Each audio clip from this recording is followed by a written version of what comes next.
Rooble u diyaar garoobo dagaal isagoo diyaarsaday badbaado qaran jawaabtii uu adkeed oo ka baxday xafiiska ra'iisul wasaaraha oo filla Soomaaliya ku noqotay xiisada u dhaxaysa labada mas'uul oo u badan in markaan isku bedesho mid military xogta labada dhinac iyo ciidamada ay diyaarsadeen iyo xiisada siyaasadeed ee Muqdisho laga dareemayo in halkan kugu soo gudbinayna balse daawada inta aadan guda gelin daawashada muuqaalkan waxaan ka codsanaynaa inaad page-kan like saarta follow siina share gareey si aan u helno saaxiibo sidaadoo kale wanaagsan mahadsanid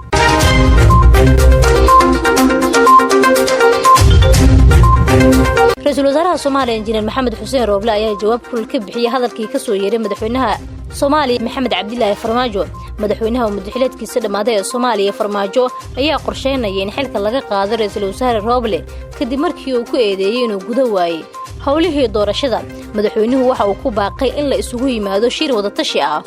oo lagu saxayo jihaynta doorashooyinka kaas oo ay ka soo qayb galayaan golayaasha dawladda ee heer federaal iyo heer dawlad goboleed war-saxaafadeed ka soo baxay xafiiska ra'iisul wasaaraha ayaa lagu yiri ra'iisul wasaaraha xukuumadda xilgaarsiinta ee Soomaaliya Injineer Maxamed Xuseen Rooble waxa uu aad uga xun yahay qoraalka saaka aroortii ka soo baxay xafiiska madaxweynaha qoraalkaasi waxa uu ahaa mid si ku talagal ah uu madaxweynuhu ugu arqaladaynayo hanaanka doorashada dalka oo maraya marxalad aad u xasaasi ah sida ka muuqata waqtiga lagu soo beegay qoraalkan oo ay xilli loo balansan yahay kulanka golaha wada tashiga qaran oo la doonayo in lagu dardageliyo howlaha doorashooyinka iyo ilaalinta hufnaanta doorashada waa qorshe uu madaxweynuhu ku doonayo in aanu madaxweynuhu marnaba raali ka noqon kana noqon doonin in dalkan ay ka dhacdo doorasho ay ku kalsoonaan karaan bulshada Soomaaliyeed waxaan la wadaagayaa shacabka Soomaaliyeed iyo beesha caalamka in madaxweynuhu intuu xafiiska joogo waqti maal iyo maskaxba ku bixiyay sida uu ku joogi lahaa xafiiska isagoo isku dayaya in doorashadu ay noqoto oo kaliya mid ka jawaabaysa doonistiisa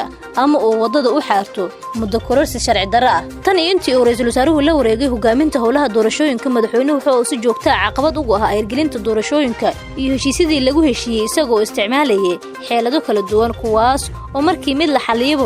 uu burinayay mid kale ilaa uu saaka si cad oo sharciga baalmarsan uu soo saaro baaq mas'uuliyad darro ah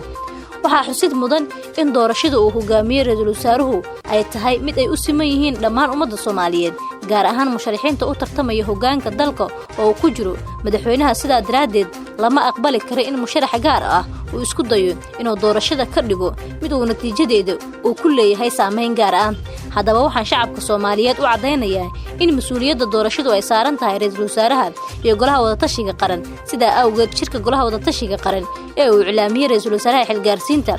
ayaa ka qabsoomaya magaalada Muqdisho sidii loogu talagalay ra'iisul wasaaruhu waxa uu wadaa kulamo aragti wadaag ah oo uu la leeyahay bulshada rayidka golaha musharaxiinta iyo beesha caalamka si looga dhageysto talaabooyinka la xiriira hufnaanta doorashada iyo dhameystirka golaha shacabka oo waqtiyeysan kuwaas oo lagu dhameystiri doono kulanka golaha wada tashiga qaran ee qorsheysan ra'iisul wasaaruhu waxa uu la socodsiinayaa shacabka Soomaaliyeed iyo beesha caalamka in la joogo xilligii wada jir looga hortagi lahaa shakhsiyaadka caqabada ku ah nabadda iyo dawladnimada si looga baaqsado in dalkan uu galo qalqal siyaasadeed iyo mid amni ugu dambeyn ra'iisul wasaaruhu wuxuu isaga oo gudanaya waajibaadka qaran ee uu siiyay dastuurka ku-meelgaarka ah raacayana heshiisyadii siyaasadeed ee awoodda u siinaya hogaaminta doorashada iyo amnigu waxa uu ballan qaadayaa in shacabka Soomaaliyeed isaga oo kaashanaya golaha wada tashiga qaran inuu xoogga isugu geynayo dhameystirka doorashada iyadoo la ilaalinayo hufnaanta maadaama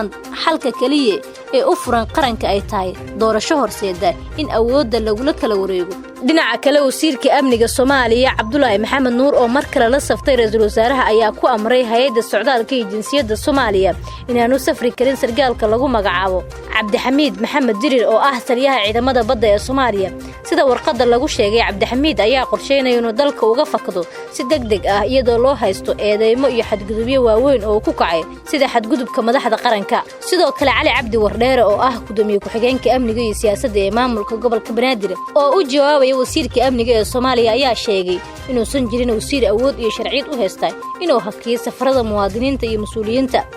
go'aan iyo warqad maxkamadeed oo kaliya ayaa lagu xanibi karaa safarada muwaadiniinta ayuu yiri Cali Cabdi Wardheere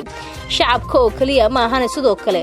waa la xisaabtamayaa mas'uul kasta oo sharciga hareer mara ayuu hadalkiisa ku soo gabagabeeyay qoraal uu soo dhigay bartiisa Facebook. warar aan helna ayaa sheegay in ra'iisul wasaaruhu uu diyaarsaday ciidamo waxaana la sheegay in ra'iisul wasaaraha ay kala shaqeynayaan saraakiil ciidan si ciidamada badbaado qaran loo keeno magaalada Muqdisho. dhinaca kale saraakiisha ciidamada ayaa hoos tagay madaxweynaha kuwaas oo dhankooda dhaqdhaqaaqay ka wada isla magaaladan. xisada u dhaxaysa labada mas'uul ayaa u muuqata markaan inay isku bedesho mid ciidan marka loo eego sida ay wax u socdaan.